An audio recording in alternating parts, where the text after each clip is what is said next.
Good afternoon, everyone. My name is Gerald Morris. I'm with Michael Baker International. I'm their National Market Lead for Federal Civilian Programs. I want to welcome you to Accelerate CMMC Assessment Readiness, Managing Risks with ESPs. We've got two great speakers here, starting off with Mr. Erik Thomas. He's Director of Advisory Services with Systems Engineering, followed by John Rogers, Director of Professional Services, Monarch Information Security and Consulting. Let's see if I can advance this slide. Okay, a couple of housekeeping items. Take note of the exits where you came in, 2 doors behind you. If there's any emergency, make sure just to go out there and follow the exit signs outside. Silence your mobile devices, please, if you would. The presentations, the audio recordings, and your PDH records will be available in the Attendee Service Center probably next week until February 28th, so make sure you download those. And when the Q&A session comes, please be brief and to the point during the session.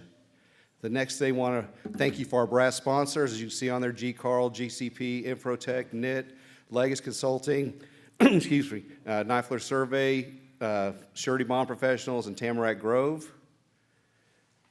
And then we'll bring, well, they've got John Rogers, I guess, is going to start. He's the first slide on here, unless you want to advance more. I'll start. Okay. I'm going to turn this over to Mr. John Rogers, if you can give him a hand.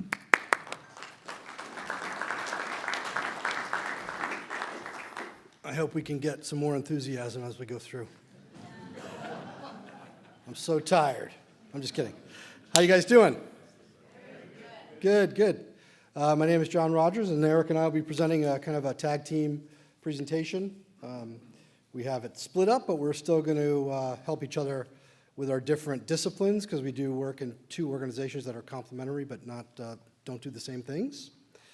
I'm curious about what anyone in the participation here would like to learn today. What's your main thing you want to take away?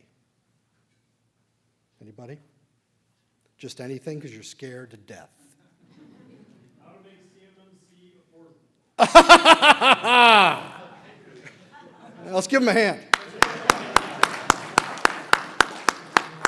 That's fantastic. Sorry? Okay. It is. I don't want to, it's not real ridicule, it's more like empathetic ridicule, because I feel you there. There are ways, though, and we are going to talk about it, yeah. How to find some money outside, depending on the organizations you belong to, the trade organizations especially. Some of them are stepping up with funds, so we'll talk more about that. Anyone else have anything specific they want to hopefully learn today?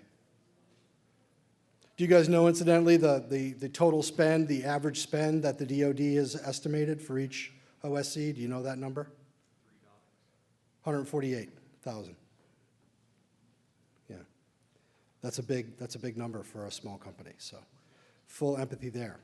Okay, so without any further ado, my name is John Rogers. I'm the Director of Professional Services with Monarch Information Security Consulting. We are out of Portland, Maine. We're the 7th C3PAO in the country. We are also an ATP, Authorized Training Partner, and an RPO. So we do some consulting, we do mostly C3PAO work, assessing, and we run classes for CCPs and CCAs and such. And I'm really excited to be here to talk to you folks. As you know, we have rules that have hit the ground, but I want to introduce my partner here first before we get into it. Erik.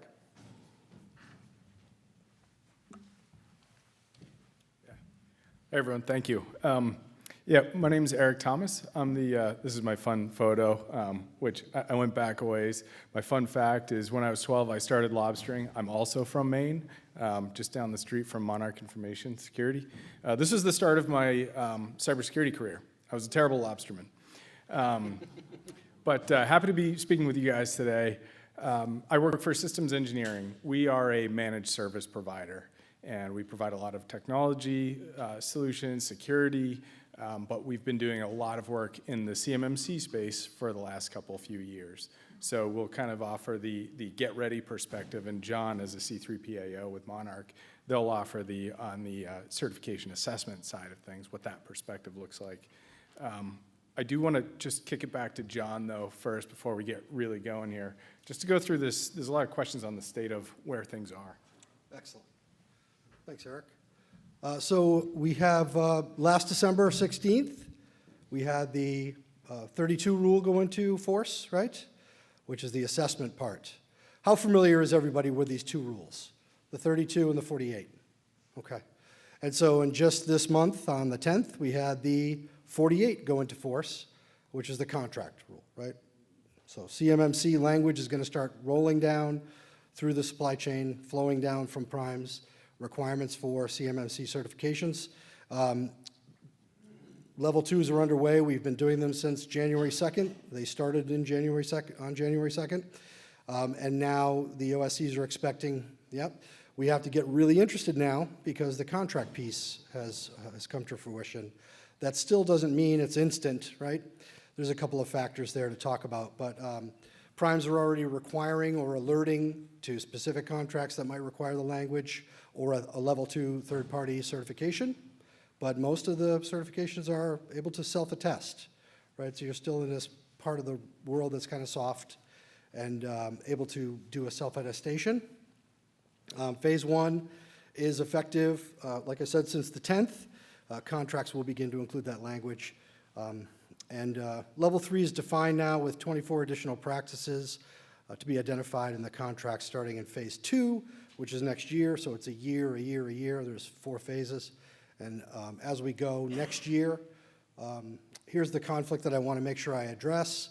That next year supposedly will be all level 2 C3PAO assessments for all contract awards, right? But do you guys know how many OSCs there are in the environment, in the ecosystem? 100. Oh boy, that's a fun number. I would be out of business. Organizations seeking certification. I bet you're one. Yeah. How many? 40,000, okay. Okay.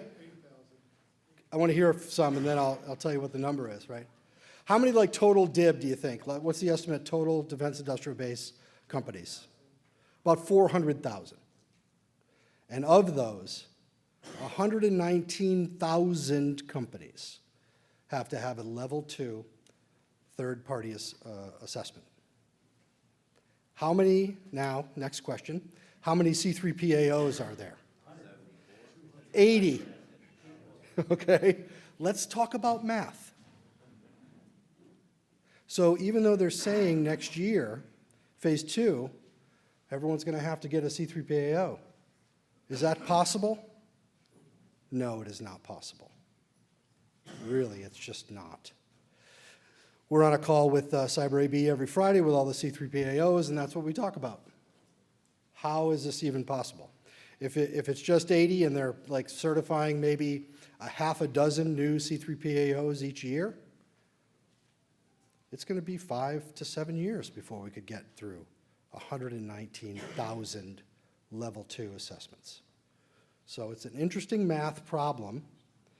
We really love the math problem at Monarch, but how are they going to square that circle when it comes to actual reality at the DoD, you know? So it's an interesting thing. But we're going to talk more about this. So that's where we are. We have the 32 in force since last year. We have the 48 in force as of the 10th. This thing is real. I just want to do a little poll before we hand it over to Erik here. How many of you are marching toward level 2? How many of you are halfway there? So you're like in the 50s as far as the score? 50 out of 110 maybe? Okay. How many are just starting? Okay. Okay. How many are right on it? How many have a level 2? Okay. Yeah, we did their certification assessment. All right, that's good. That's good stuff to know. It's really just the way it is out there. So with that, I'm going to turn it over to Erik to get us going on the meat of the presentation. Awesome. All right, great. Well, we're here to talk about certainly CMMC. We want to make sure we leave plenty of time for questions at the end.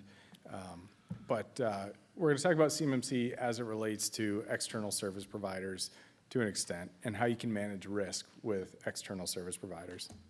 To do that, let's first understand what an external service provider is. Basically, it is a managed service provider. It's an organization that provides IT management or cybersecurity services into your environment. And one key thing here is that in order to be considered an ESP, that organization has to either store, process, or transmit your CUI or your security protection data.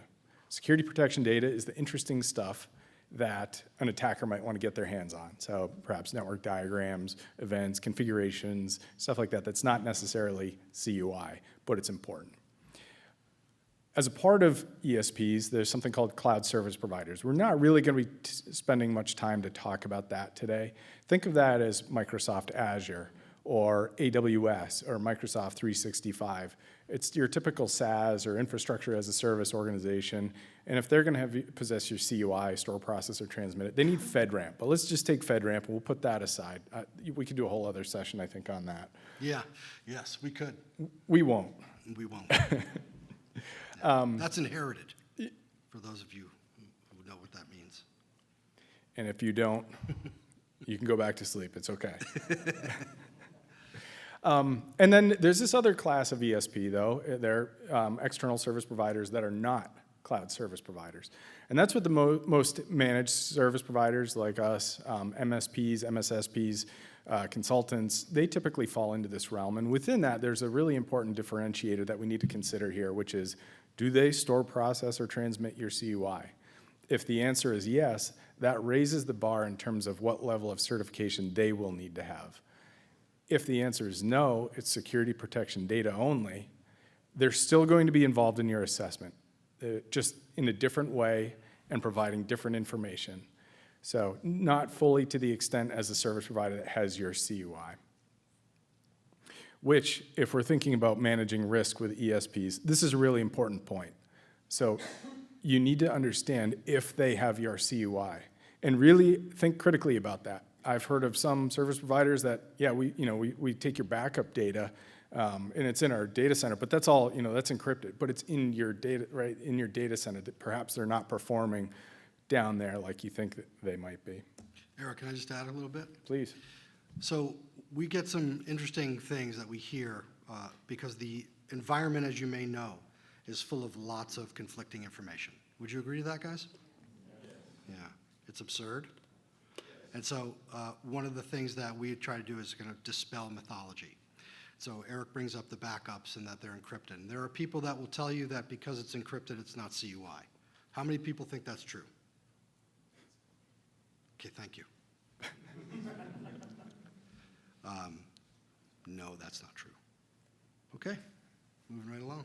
Thank you. Yeah, please feel free to chime in. CUI is CUI. Yeah. The format of the talk track that we'll go through today, we're going to follow kind of 6 steps to get compliant and beyond. So starting with step 1, scoping and discovery. And yeah, I see. This is going to be, we're going to be doing this a bit here. Unfortunately, rarely do we get to start at step 1. Typically, when I'm taking calls, talking to prospects, first question, what is my CUI? Great question. Service providers aren't exactly there to tell you what is CUI and what isn't. Another thing I hear very often when I say that's not us to tell you what your CUI is well, that's fine. Our C3PAO is going to come in and tell us what it is. And No, we're not. That's not our job either. Whose job is it? Whoever your contract's coming from, right? Ultimately, the DoD. But it's been a real challenge labeling and identifying what is CUI. Would you guys agree that that's something you've experienced? Yeah. Are you all terrified that you might have it in places you don't even know? Yeah, we understand. We understand. We talk to lots of people, and it's really a common experience, and that's part of the vagary. So I'm going to talk a little more about that a little bit. good, yeah. Talk to your contracting officer, talk to your primes when you're trying to figure out what is my CUI. There are some scanning tools that are out there, but generally those scanning tools presume that you have it labeled. They're just searching for CUI or certain keywords. That's your step 1. Step 0 in this whole process is understanding what is. And you're never going to solve that problem, so at some point you just have to snap the line, understand what you understand, and move forward. I like to, when I give these talks, I include this. Anyone familiar with this purple cover sheet? Yeah, I see a lot of heads nodding. I've actually talked to a handful of companies that folks totally recognize this. They see this all the time, but never connected the dots that what lies next is actually CUI. They ignored the giant CUI letters at the top. So this is one of the dead giveaways when you're trying to figure out what is CUI, and you're going to look for a distribution statement. And then kind of last on this step 0 thing, who decides? This is another topic I have. Like I've got a contract and I create CAD drawings, prints. Who decides if that's CUI?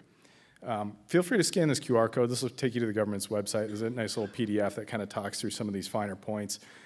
But if you're creating content, what this comes down to, what this is saying is the authorized holder of a document at the time of creation has to determine whether that's CUI or not. And they have to immediately label it. So it's not label it at project closeout or when you submit back to the government. It's label it before it goes to the printer, before you save it on the file share. As soon as it becomes CUI, you need to tag it as such. Guys, who owns the definition of CUI? Who, though, specifically? NARA. That's right. Archives Administration. Okay, sorry. It's good. Yeah. Let's stop talking about what is CUI. Let's start talking about where it is. Scoping and discovery. So this is a critical step. So those of you that raised your hand and said you're just starting out, or even those of you that think you're 50% of the way there, see if you've done your scoping and discovery. If you haven't, start over, go back. Because so often when someone is handed the CMMC challenge, an IT director or a compliance person, they go and download NIST 800-171 and assess themselves with 110 controls and don't really appreciate all of the things that they're talking about. So what is scoping and discovery? It's just like I said, you're trying to figure out where is that CUI. So for inputs to this, you need to know your applications, your platforms, which include your service providers, your ESPs and your CSPs, devices and equipment. You're going to be doing a lot of interviews, talking with your business process SMEs to try and understand where is that data, how's it moving around. The outputs to get out of this step, you want to make sure that you have a data flow diagram. This is really important. It shows you visually how data comes in, how it moves around, and importantly, how it leaves your environment, whether it goes back to the government, back to your prime, or to your subs. System boundary diagram. And by the way, these are some of the first things that John and his team are going to be asking for. We are. Yeah. I want to just add a really important thing with regard to selecting an ESP. Right? The scoping piece is everything to understand the cost of an assessment, and the rigor and effort, the heavy lift, is the scope. Does everyone get that? Are you guys familiar with the Level 2 Scoping Guide? Okay. Please become familiar with that, and when you're interviewing your ESP, ask them how they're going to determine with you what the scope is going to be. Is it going to be an enterprise assessment where everything in your organization is scope, or is it going to be an enclave? And if it's not too late, can we look at enclaving what we do with CUI, right? Has anyone ever had to deal with PCI? Payment card industry, yeah. It's the same challenge there because that upfront work, understanding that scope, is going to mean everything to how the assessment goes, how fast it goes, and how much it costs. So, Level 2 Scoping Guide. Back to you, sir. You'll want a preliminary asset inventory at this point. That doesn't mean you need a list of all the laptops and all the servers. You don't need to identify everything, but generally you want to know laptops, mobile devices, printers, CNC equipment, whatever it might be, cloud service providers, box.com. You want to understand what these assets are generally because the next thing you're going to be doing is categorizing them. And in particular, don't worry, we're not going through this, but up at the top we have CUI assets. Those are the assets that store, process, transmit CUI, and they're going to get the most scrutiny, the most protections wrapped around them. It's the stuff that Monarch and C3POs are really going to focus in on. That doesn't mean they ignore the rest of it, but that's the stuff that gets the most scrutiny. As it relates to external service providers, again, understanding what they're doing and what data they're storing, processing, transmitting on your behalf. Ideally, you want security protection assets. That's one way to lower your assessment risk. You don't want to find out during the assessment that they're actually processing or storing your CUI for you, and they don't have the right level of certification or authorization that's needed. So scoping discovery, how do we go through this? Follow the data. That's the easiest way to describe it. Who gets it? How are they getting it? Is it emailed to them? Are they downloading it from the government website? Where are they saving it? SharePoint, my laptop, that file server. How are they interacting with it? And then where is it sent? And how is that happening? This, like John was just saying, this is a good time. Like at this point, you should have a good sense of if you're enclave or enterprise-wide in terms of your architectural approach to certification.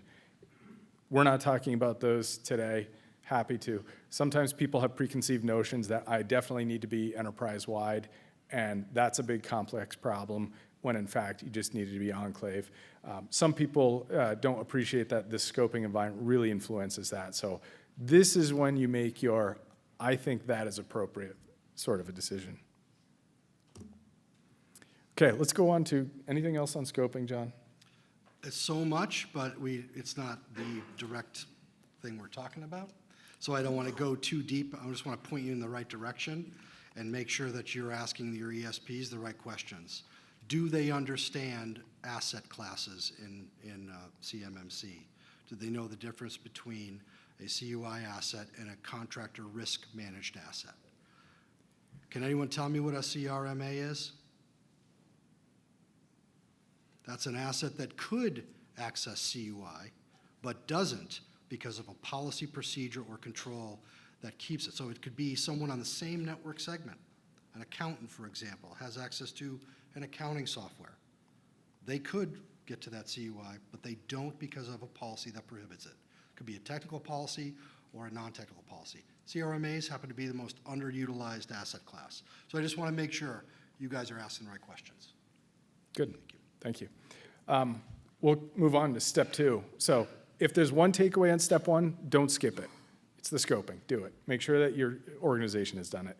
Step 2, the gap analysis. So again, this is, people often just jump right into this. When they do, they typically download the NIST 800-171 framework and rip through the 110 security requirements. I see this all, I'm still meeting with people regularly that don't appreciate that there are these things called assessment objectives.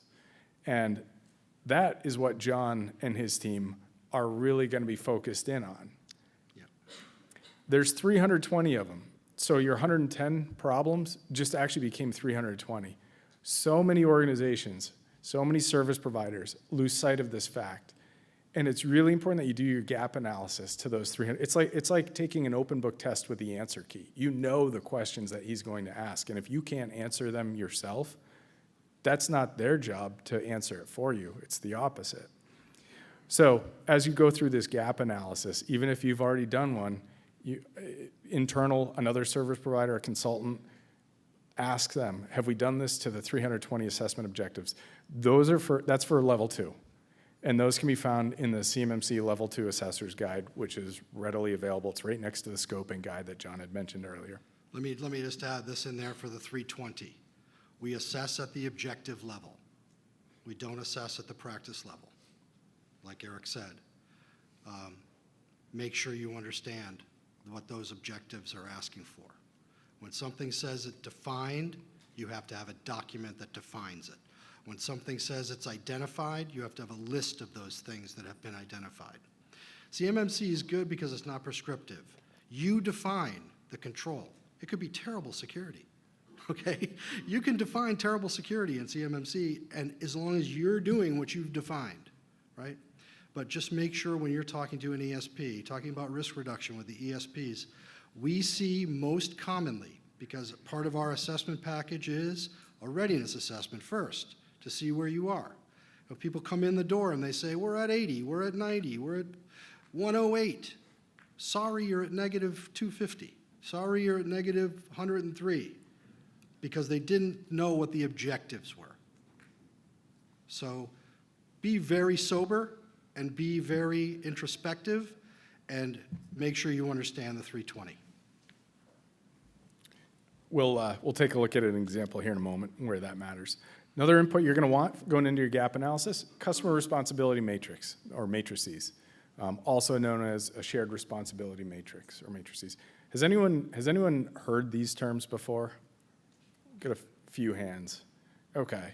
So this is a really, really important piece that can absolutely trip you up when it's certification assessment time.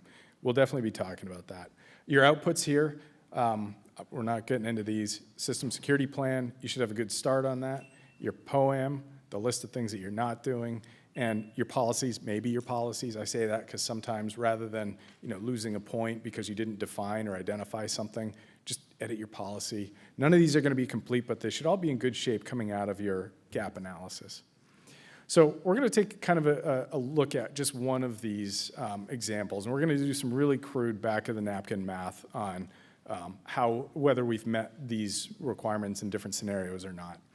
So this is one of them. This is incident reporting. This is one of the 110, and the requirement is simply to track, document, and report incidents to both designated officials and/or authorities, internal and external to the organization.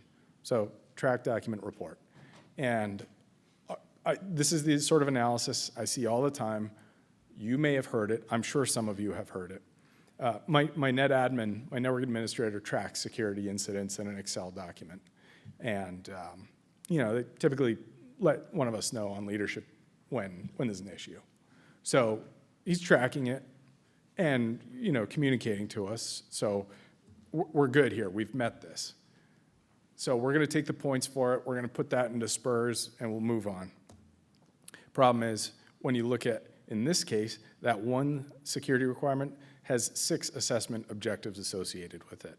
So John doesn't care about that other analysis. What he cares about is seeing specifically that these are all achieved. So incidents are tracked. Yeah, we do have the Excel document. Incidents are documented. Tracking and documenting are different, but let's just assume there's maybe another column and some other, there's a mature practice there for documentation. Authorities who need to be notified, you're not going to find that in an Excel document. Organizational officials, this ad hoc, usually someone is notified. That doesn't cut it. You need to specifically show who. It needs to be documented. And then these next two, the E and F, are just showing that these notifications actually occur. So I also want to add, not only do you have to show who would be notified, you have to show me an example of an incident where they actually were notified. You have to prove that this practice is habituated, is the word, habituated practice in the organization. Okay? So what we first thought was met, really, we're only a third of the way there, right? And this is for one of the 110. So this level of detail matters. Let's do this again in the context of a managed service provider, a managed security service provider that's providing a security function. So an ESP can actually be a great way to reduce your risk and speed your path to certification, because this is the stuff that they do all the time. So that said, any service provider you bring in, you really need to understand deeply what they're doing and what they're not doing. And there's a lot of service providers that are out there that will tell you, no, we do this, and you believe it. So your analysis becomes, my MSP tracks incidents in their ticketing system, and they notify us when there's an issue. That's good. We've met that. Here's the thing, and you don't need to read this. This is a snippet of a shared responsibility matrix that hopefully your service provider gave you. And I say hopefully, you're going to need it because John's going to want to see it. But some things to notice here, the second column, that's the security requirement. That's the one of 110. In the third column, we've got the ABCDEF, right? Those are the assessment objectives. And if you look all the way to the right, again, you don't need to be able to read it, but you can see that 4 of those 6 requirements have writing in them. They're green. That is your service provider telling you, I contribute in this way to these specific assessment objectives. So in this case, they have a ticketing system. They do all the documentation in that ticketing system. The fourth one down, or the third green box, they say they maintain a list of client contacts to be notified in the event of an incident. This is pretty normal, so they'll maintain that. And then they'll also demonstrate that these are, in fact, the people that we notify when we detect an incident. So we take the customer responsibility matrix, and again, we're doing our gap analysis here. We're trying to figure out what's done and what's not being done. So using that documentation, we go through again, and we just are essentially mirroring what was demonstrated there in their documentation, which now we do our analysis. We're at 4 of 6, which I thought I just outsourced all of my security to that organization. Why do I still have responsibility here? And the answer is, in this case, you don't want your service provider notifying the authorities that you've had a security incident. So recognize that, take that responsibility on yourself, add a quick line or two in your incident response plan, and make sure that you're prepared to share that with your C3PAO. It's also important to note that while we assess at the objective level, scoring is at the practice level. You can't have the score unless you have all objectives met. So there's no partial credit, except in 2 practices. One is FIPS encryption for storage. As long as you're encrypting, you get a partial there and put it on a POAM. And MFA. As long as you have MFA for admins coming in remotely, you can get a partial for the other piece of MFA, which is every network logon has to be MFA. So now you can POAM those 2. So just wanted to pop that out there. So to kind of wrap up the gap analysis piece here, some ESP considerations. John, I'm sure you've got more. I'll invite you to jump in. Some questions you should be asking, thinking about, does your ESP store, process, or transmit CUI? Ask that same question of their vendors. We, as a service provider, we bring in other tools, other vendors, to allow us to do the administrative functions and the monitoring functions. Your service provider, you want to make sure that you're working with a service provider that has curated their list of vendors, and they understand what type of an asset they could be. There are security tools that will quarantine your files and extract that up into their environment. That could be CUI. Now that's spilling up into another environment. Does your ESP have a CRM? That's just a non-starter if they don't. And do their vendors have a CRM? That's not on your ESP to go describe all of their vendors that are bringing in. They would have curated their vendors to be able to provide the documentation that you need in this space. Let me add just one thing here, which is that if your ESP is storing, processing, or transmitting your CUI, the C3PAO is obligated to either affirm that they have their own level 2 certification, or we have to do a parallel certification for both entities in your assessment. Okay? That's going to change the whole contract. That could happen, we could discover that mid-assessment.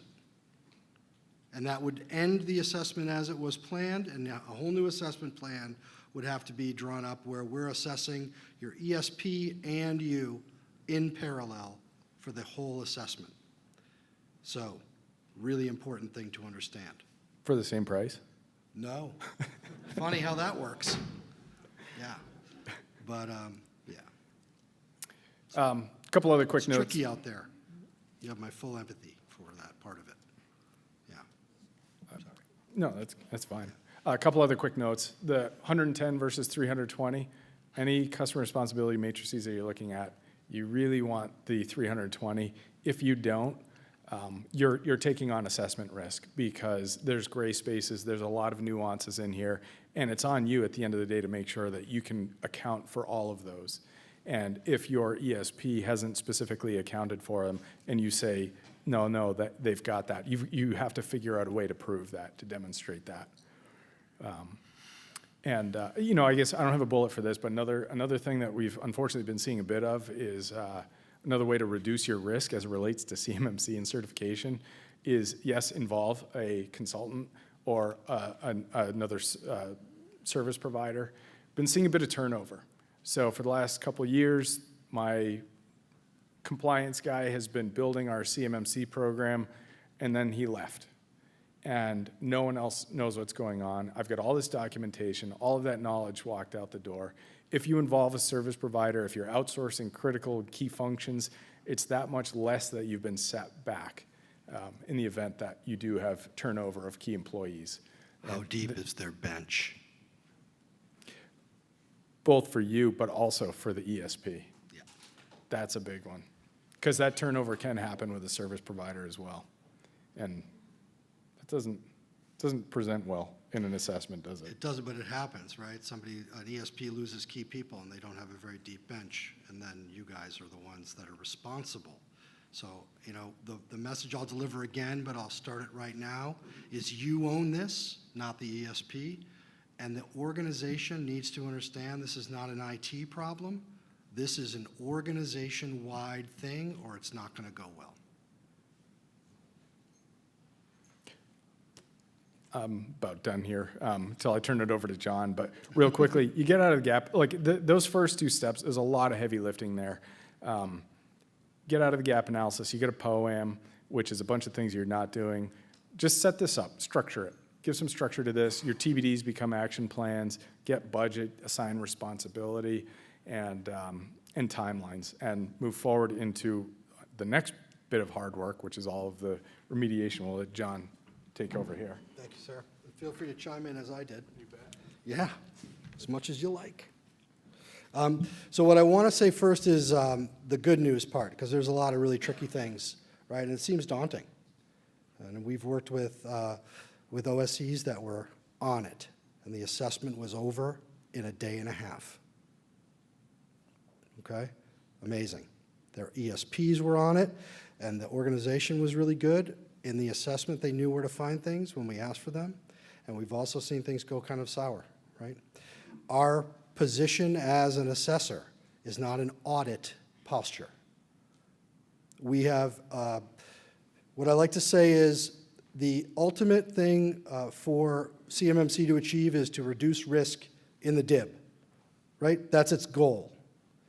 So in an assessment, we are not hoping to find something wrong. We are pulling for you, okay? But we're going to say when we see something wrong, okay? And there's a lot of flexibility built into this program. And if we're talking about risk, the ESPs that are willing to take your check, who don't know what they're doing, are a big risk to you. So it's really important for you to know who you're working with and that they have a fundamental understanding of this work, because it is tricky work. Sir, if you're going to ask a question, I need you to come to the mic. Yeah, I have protocols. I mean, hang on, it's CMMC. I have protocols. I won't break your protocol. No, that's okay, please. Thank you, sir. So on that point, when you're going through, C3PAO is going through doing, their assessment. If they get to a point and it's like, you got a no-go on this, does it like terminate everything, or is there policies that allow you to, fix whatever might be a minor discrepancy and then continue moving on? Great question. So the question is, if you're in an assessment and you hit a non-POAMable practice not met, does that end the assessment? It could. Depends on the C3PAO. Here's the fun thing about CMMC. There are no standards. And I mean none. DoD has not created them. The DIBCAC has not created them. The Cyber AB has just formed an advisory committee to create assessment standards. So each C3PAO decides, how are we going to handle that? Well, there's a lot of ways to handle that. At Monarch, we do a simple thing. This organization paid for the assessment. We're going to complete the whole thing no matter what goes down. Because at least then, this organization will have an understanding of their problems, right? Where they had not met practices, okay? In an assessment, I hope that answers your question. In an assessment, you have limited deficiency correction. You can make policy changes. You can tweak your SSP. You can fix a conflict. You can't implement a new thing. You can't change a technical implementation, okay? At the close of the assessment, you have a 10-day period to present evidence that you couldn't get your hands on during the assessment. That's another little bit of daylight, right? And without going into detail, a C3PAO can have their own internal policies, because when there's no standard, what we have is the savvy survive and the not savvy are subject to the shadows, right? And so if you're working with a C3PAO that knows how to work in the shadows, you can win and get through it, even if you're not perfect. And our position is, I have reduced risk in the DIB by not being a jerk. Okay? That's kind of how we approach it. And that is how the CEO of the Cyber AB has asked us to approach it. But that doesn't mean all the C3PAOs are going to do that. Thank you for the question. So as far as getting this done, put a lot of effort into it. Don't treat it as a project. Again, this should be a strategic part of your operation.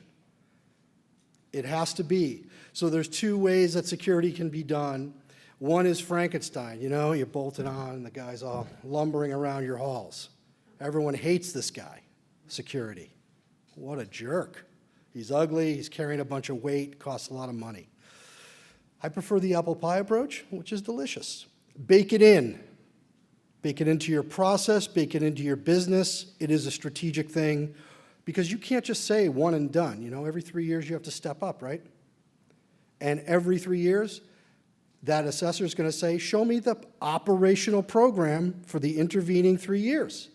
Every year you have to go back to SPURS and self-attest that you're still there. Show me the proof that this has been going down the whole time. So when you're talking about remediation, put in the time. It's a heavy lift, it costs a lot of money, and it is going to change the way you do things in certain cases. But, again, if you're savvy, you understand what alternative controls means. That means if you have CNC machines that can't read encryption, you can have an alternative physical control that just tracks the USB drive physically from this place to that place, right? And then you have satisfied the practice requirement. Does that make sense to everybody?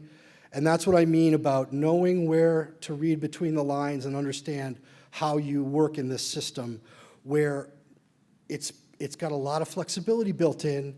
You just have to know how to read NIST. NIST is like its own language. Search for outside money. We have organizations, trade organizations that we work with who have allocated millions of dollars to help their whole supply chain achieve level 2, right? So I don't have a list of those on my mind, but ask if yours does. And if they're not, are they planning on doing something like that?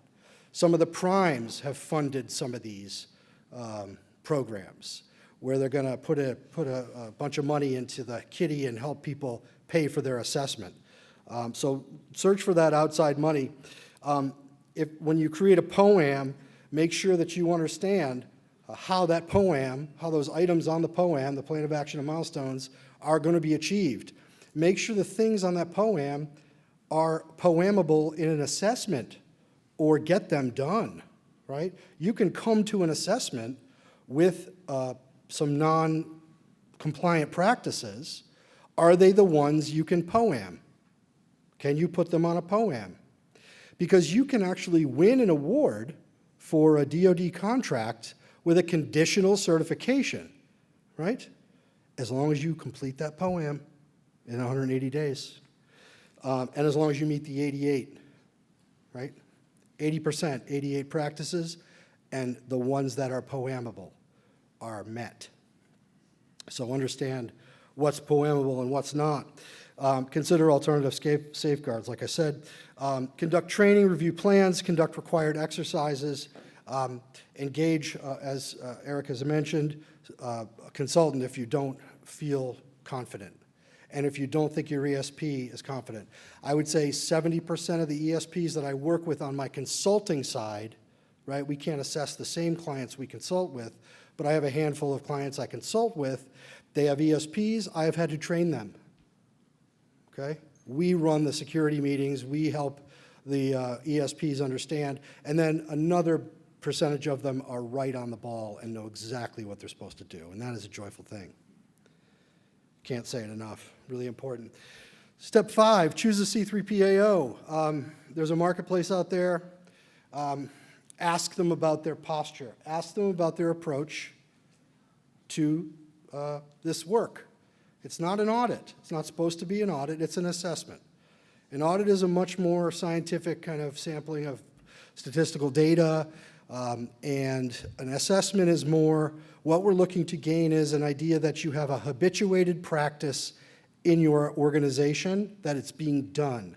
And if we think that the practices are being done, we can let the documentation catch up. You know, as an assessor, I can't tell you what to write in a policy. I can't consult with you, but I can say, here's what's missing from what you showed me. Here's why it's not met. And you need to, at the end of the day, there's a hot wash of each not met, trending not met practice and objective. We go through that list. How are we going to fix those before the end of this thing, right? You get to fix your documentation, and a lot of different approaches there, right? Some have an arbitrary number of corrections. Some are looking for that sense of, is this organization doing this? I'm going to give them a little more leeway. That's how it works. I would seek referrals for C3PAOs that have been well thought of, done a good job, were professional, approach the work in the right way, the right posture, the right sort of philosophy. Because there are some out there that are just dying to fail you. You know, that's true. Unfortunately, that's true. That's just always been true. Before CMMC ever existed, any assessment or any audit engagement has those kind of people. Physical visits are required if CUI is printed or stored on site. This is a scoping thing. So again, we've had to visit 6 sites all over the country, and some where there is no physical part at all. That is inherited from a FedRAMP authorized vendor like Microsoft in the government cloud, or AWS, or some other FedRAMP authorized vendor. What does FedRAMP authorized mean? That means someone else assessed them, another 3PAO for FedRAMP assessed that organization, and they inherit that OSC, the organization seeking certification, inherits those practices that are physical. Microsoft runs the data center. I don't have to worry about that. Microsoft sanitizes media. Microsoft has locks on the doors and cameras. I don't have to do that, right? It's an enclave, and the physical stuff is there.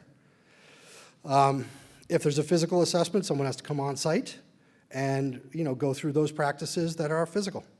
We work with construction companies that have secure sites where they build things that are transient. They're temporary, right? But while they're there, they have CUI on the site. So we have to assess those if they are active. So make sure you understand your physical stuff. Everyone should take the DoD mandatory training from the free training from the DoD on CUI. You get a little certificate. It's really cute.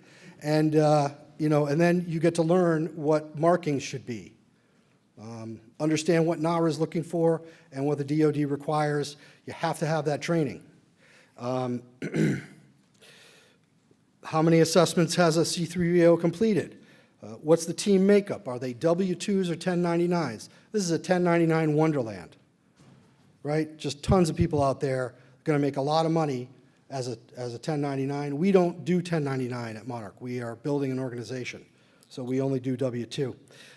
That's not to judge the contractor community. They're great too, and they always have been amazing at filling in gaps, and sometimes everyone needs that.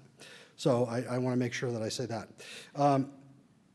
How do we resolve? What's our philosophy? Again, I want to say, what's our philosophy on documentation? How are we going to treat it when your policy's not perfect, or if you don't have a policy?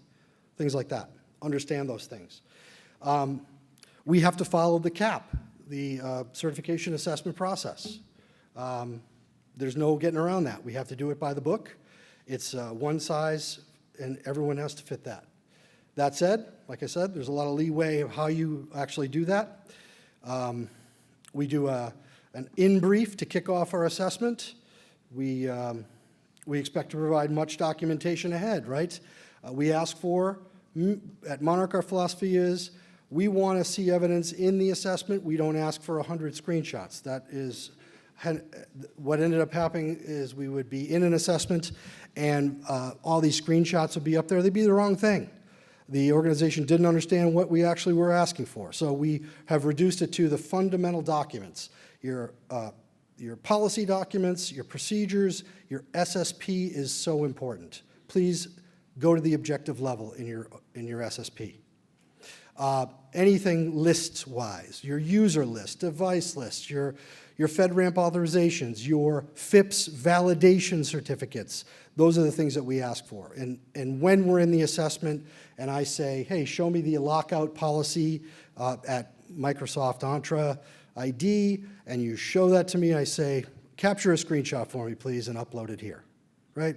So that's the way we approach it. It saves everyone a lot of time and pain, and we don't have to always ask for a screenshot, by the way. How many types of evidence per objective do we have to gather? Of the 3 types of evidence, which is interview, examine, right, and test. How many of each? 1. We only technically need 1 per objective. That means I can just ask you a question for a certain objective, and if you answer it the right way, met. For other ones, I'm going to want to see more. It really is this, the rigor has to be determined by the NIST 800-171A Appendix D. I have to go to a certain level where it's focused or comprehensive, depending on the practice, et cetera, et cetera. Get to know these documents and you'll understand what I mean. I already went through the 10-day thing. Policy tweaks are allowable, not new policies entirely. You have fail, you have conditional. When you have a POEM, you get a conditional certification. You get a certificate that says conditional on it. EMAS gets a conditional certification upload, and then SPURS reflects that. Or you have a final, and you're done, and you can celebrate, get drunk, have a party, do whatever you like to do. Maintaining the program is so important. What's really key and what's going to come up in your assessment is an operational plan of action. This is sort of the things you do throughout a year, throughout a month, to make sure that your organization is going to pass the next assessment because you're gaining all of that evidence as you go. Expect the first assessment to be rocky unless you are super ready to go. Expect it to be a little bit uncomfortable. It is uncomfortable to watch people struggle to find things, you know? Find this for me. Show me this. I'm going to give you one practice that is the worst one so far for every single assessment I've been on. AC 3122. Can anyone tell me what that is? It is the most ridiculous thing. You have to have a process for publishing publicly available content. You have to have named who does the content creation, who approves it prior to posting, when the review happens of all your public sites, that means website, social media, wherever, and that you have a process to take down CUI if it is discovered. This is the sticky wicket. It is not poemable, and it has not gone smoothly except maybe twice. It miffs people. You want to know my theory? It is completely non-IT. It is marketing, it is PR, it is who else does the stuff, right? I am asking for the list of people. It should be in your SSP. I'm asking for the process of how it gets reviewed and approved. I'm asking for an example of an actual approval. I'm asking for the review that took place. And did you find CUI? I'm asking for that. So be ready to provide that. Make sense to everybody? 3-1-22, people. Okay. It's mystifying. Okay. They got these really technical ones. They're like, yeah, we got that. But, you know, show me a list of people who put things on Facebook and no go. Okay. So it's really interesting situation. Anyway, continuing monitoring, making sure that you have this cadence of things that are operational requirements. like the one I just mentioned. That's an operational requirement. Patching, updating your virus signature, scanning those systems. All kinds of things have to be reviewed. Your system documentation has to be updated, right? All of that stuff. Operational security, keeping this program alive. Make sure you do that. And your annual self-verification and SPRs. Make sure you're ready to do that. And of course, then you have to come and recertify. We have time now for questions if there are any. If you have a question, step right on up to the mic and we'll answer as best we can. All right, here we go. He's moving chairs. Okay? This guy's tearing up the whole place. So on sharing data, like I know if we're the prime, our responsibility flows down. Yes. You know, our like is how you do that is you insist they all have to be CMMC certified, and like if they're certified by the C3PAO, and I can view that in SPRs, have I done my due diligence, or can I like? It's very difficult. Who are you in this scenario? Before I repeat the question. I may be the prime. Like I Okay. have a responsibility. If I'm the prime, what is my responsibility? Yeah, and how do I validate that someone else, right, is doing what they need to do? when it Okay. comes to If I'm the sharing prime, how do I CUI? validate down the flow down to Yeah. my subs? Exactly, flow down rule. Number one, you are responsible. Right. Okay, so that's the thing to really understand. What we see a lot from the primes is questionnaires, validations going out to our subs, you know, we're working with. They present them to us if we're the RPO working with them and say, well, you know, how do I answer this? Yeah. Right? There's a lot of different ones.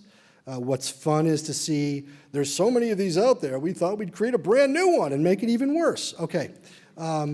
So yeah, that's the way, is that you do have to validate, get an attestation, and you might require, because of the contract, or you might require as a prime, that it has to be an L2 certified organization. So either they self-attested, Right. and it's in SPRs, and thumbs up, right? You have to trust that, right? It was attested to by an assessment official inside the OSC, and or you can do your own questionnaire and get some more assurance, right? Or you can say, has to be a C3PAO assessment. Yeah, I mean, Those are your choices, really. yeah. Yeah. We have done a questionnaire, and yeah, people are very quick to say yes, just like you were talking about. Oh, boy, are they. 110 controls. Well, you and they're know- just like, oh yeah, we did that, and then you start. Oh, so yeah. we have more Oh, man. focused questions. People now. want, you know, we're humans, okay? Yeah. This is what I like to say about humans.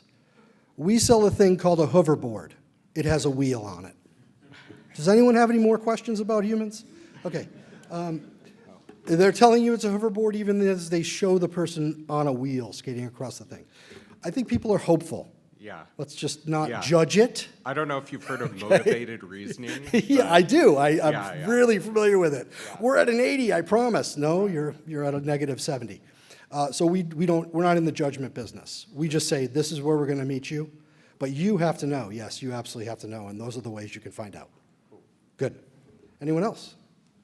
Yes. Is this one working? Yeah. Yeah. So I'm a cultural resources contractor. Okay. And in the past 7 months, say, a lot of the agencies that we typically work with or work directly for are the ones that are being cut back significantly. The Department of Defense Ouch. is one of those avenues that continues to be funded and includes environmental and cultural requirements. Okay. However, it's really hard as a small business, no offense, big business, but it is really hard to get to that table as a small business.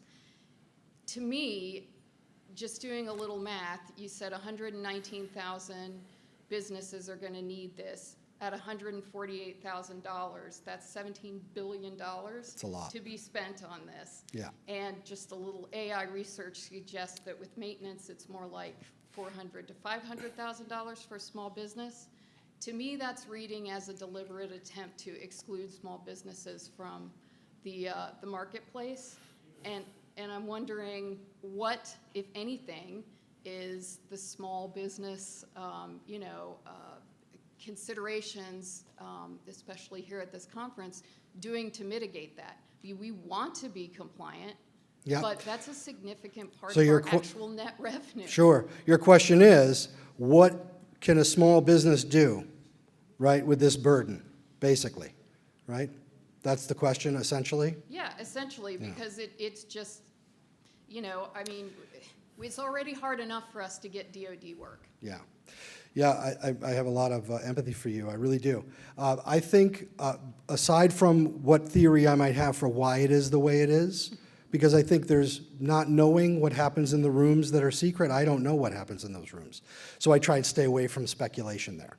What I would say is there are a lot of ways to work to make it the smallest number for you that it can be. We've tried to talk about those today. Scoping is the #1 way to do that. Reduce the number of people and systems and locations where CUI is stored, processed, and transmitted.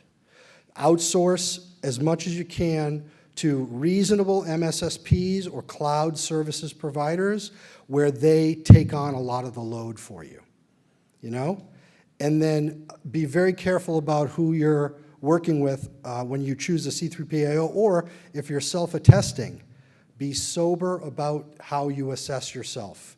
If you're reading a NIST document and you don't understand it, welcome to the world. That's what they do at NIST.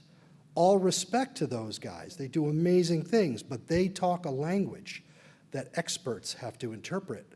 Thank you, NIST.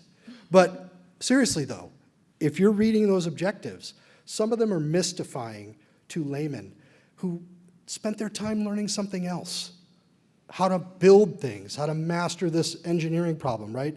So this is mystifying, so find a good interpreter and help yourself get that scope down. That's really the #1 way to reduce the cost of CMMC is the scoping. And the second thing is look for the money outside, grants, trade organizations. There was talk that there would be a federal program. That has sort of disappeared right now. But there's a possibility that in the future there would be programs for supplementing the cost. That's my answer. How's that? I think that's a. Yeah, Eric, do you have anything? Yeah, one more thing on the scoping side as it relates to cost, and I see almost every organization do this. You drive the cost up by increasing your scope because you don't want to change how you work. So, they need to be able to print at home. Oh, don't let them print at home. As a service provider, Don't I let can them do sell you a solution. You're not going to like the cost of it. But if they don't really need to do that, don't do that. So it really is, especially when the smaller you get, reduce that blast radius of where CUI is. Be willing to change how you work. And you may not like it, but that's sort of that balance of like security and productivity. They're always opposing each other. And the security side of the scale is going up, so your productivity is going to go down. Yeah. And the harder you push on that, the more expensive it tends to get. The only thing I would add to that, and that's great stuff right there, what I would add to that is work with your prime and ask them, is there a way I can get this CUI without taking it down to my system? Right? Again, Like that's utilizing the primes. storage, enclave, file sharing, right? If you're using their infrastructure, it is not in your scope. So that is a really good way to try. Try to get that to happen. Is there a place I can access the CUI without taking it down? A lot of organizations can't do that. They have to bring the drawing down, put it into a machine, right? Build something with it. So it really is dependent on who you are. Yeah, but great question. Thank you. Thank both. you. Sir? I think this is a quick question, but so Jeff Davis with Terracon, all the stuff you've been talking about is, there is CUI. You're having to deal with CUI. Do you foresee the industry or the powers that be kind of going back and revisiting what is and what is not CUI? Because, if it's not CUI, then none of this applies. So- it seems like that's the best way to kind of deal with The this. question is there going to be a revisiting of the definition of CUI? Has anyone been to the NARA site and seen all the kinds of CUI? So there has been talk of that, different kinds of CUI. Like there might be a kind of CUI where you could self-attest in perpetuity. There would be no Level 2, that's never gone anywhere, that makes it a confirmable thing. I can't confirm that, but I can tell you that it has been a conversation. From the DoD down, the PMO have talked about, do we have different kinds of CUI? Well, we do, because we have a level 3, right, for technical information that is special CUI that requires these extra 24 practices. So why wouldn't there be the other direction? So I think I would say, if I'm reading the tea leaves, that conversation is not over. It will happen again. And I will bet you that there will be a more refining of the types of CUI so that self-attestation becomes a real possibility for some OSCs. Yeah, but I can't confirm it. But great question. Anyone else? Sure. All right, so if you have no CUI, we're trying to figure that out, but Okay. so is level 2 not apply then? Because we have contracts that say we need level 2 CMMC compliance, or that we will need it eventually, like whatever everyone's dealing with, but we don't think we're going to have to deal with CUI. So what would compliance look like then? So the question is, if we don't have CUI, do we have to do level 2? No. But there's a caveat. I want to know why your prime is saying that, right? Like what are they telling you? Because this is a data-centric model entirely. Right. So then, and if we are the prime, then that would mean reaching out to the DoD client and figuring out why they're having Yeah, if that you're not requirement. getting So it's that CUI simple, right? CUI 2. CUI is it. No, yeah, right, okay. If you're not storing, processing, or transmitting CUI as part of a contract, then level 1 is where you are. Right. 15 self-attestation practices. Yeah. Is there a world where, in anticipation of that, we need to be creating like an enclave with no CUI in it in anticipation that we might get that? Is that something? I'd say the other way around. You would create an enclave where you might have CUI Right. instead of the other way around, which you just described. What did I just describe? You just described you'd have an enclave where there would be no CUI. Well, oh, sorry. Yeah, I mean, that's okay. I just wanna Well, there's clarify. none in it yet. I Yeah, mean, yeah. Right? There's Well, none, but we I'm don't have saying, any. Yeah, yes. we would put it in there. Yes. Right. If you are being told, that to me seems like a future thing. Right. That they're telling you, they're signaling to you, get going. And then I would absolutely be on the enclave train. For sure. Yeah. Yes. Does everyone understand enclave and enterprise, the difference there? Okay. Any other questions, guys, before we wrap? I was speaking with someone earlier today, and they mentioned something like a DoD mentor protege program for CMMC. Are you familiar with this? The question is there a DoD mentor program for CMMC? Yeah. That would be news to me. Okay. That doesn't mean I it haven't had doesn't time to exist, right? research it yet. I've never heard of it before. Yeah. Okay. And then also one final. Who'd you hear that from? Just somebody at the conference who's trying to work through this. I'm going to bet you it was CMMC pros, No, and it they was- run the DoD it was program. another, small business. I'm just But, kidding. I'm kidding. My another Yeah. question is this presentation available for download? I think so. I'm pretty sure. Yeah. Including the Q&A, right?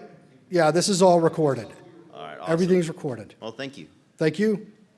Just quick question. Sure. How are you testing joint ventures, non-populated joint ventures? When both companies are level 2, how are you getting the certification for the joint venture that holds the contract? The OSC determines the scope for their assessment.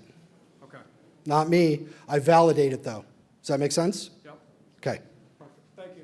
Thank you. Everybody, thanks so much. Appreciate your time Thank you, guys. today.